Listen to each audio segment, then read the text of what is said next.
Hello dear subscribers, they will tell you how to fix problem when you can't just log in into your Facebook account. So how we can also fix it. So first thing, just check your credits. You just enter to your account, so just check your login and password.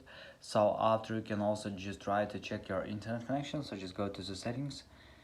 In the settings you need to find Wi-Fi. If you use Wi-Fi, just open it, just try to turn it off and turn on again.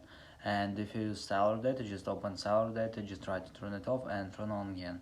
So after, you can try to restore your phone. So just go to the general, just scroll down, just tap on shutdown, slide to power off, wait for a second and just power phone again. So just simple restore your phone.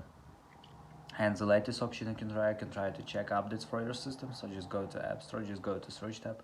In search tab, just write Facebook, and if you see update button, just tap on it and wait until it will successfully install the latest updates for your Facebook app. So thanks for watching, have a nice day, subscribe to our channel, click like and bye.